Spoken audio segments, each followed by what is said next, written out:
Salve Bapak Ibu dan saudara-saudari terkasih dalam Tuhan.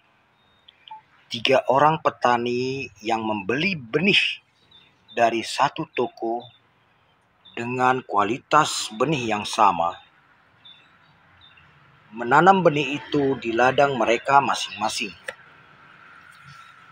Benih mereka semua sama, namun pengolahan lahan dan perawatan mereka lakukan dengan cara mereka masing-masing. Setelah tiba musim panen, ketiga petani itu memperoleh hasil yang berbeda-beda. Bahkan ada yang gagal panen.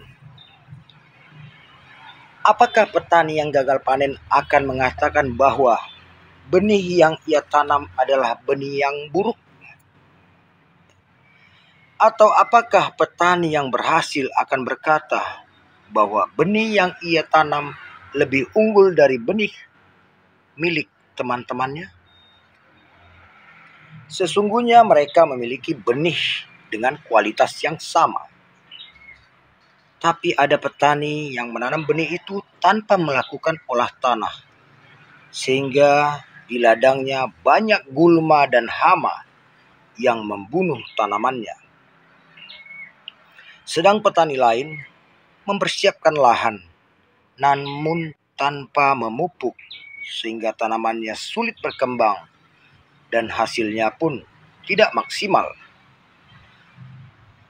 Sementara petani yang lain melakukan olah tanahnya dengan baik, memupuk dengan benar, hingga hasil panennya pun berlimpah.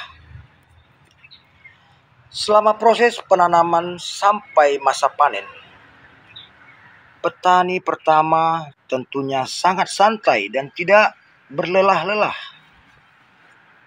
Petani kedua sedikit lelah, tapi hanya di awal. Selanjutnya ia pun santai menunggu panen. Sedang petani ketiga, ia cukup lelah sejak awal sampai panen, merawat dan menjaga ladangnya, sehingga gulma dan hama tidak mengganggu tanamannya, hingga menghasilkan panen yang berlimpah. Saudara-saudariku yang terkasih, kita adalah petani dan hati kitalah lahannya. Sesungguhnya Allah memberi benih yang sama kepada kita semua umatnya. Meski kita mendapat benih yang sama dari Allah, kita tidak boleh berpangku tangan. Kita perlu berjerih payah untuk membuka hati, menerima firman Allah, merawat hati kita agar firman itu tumbuh sehat, serta menjaga iman kita agar semakin hari semakin teguh,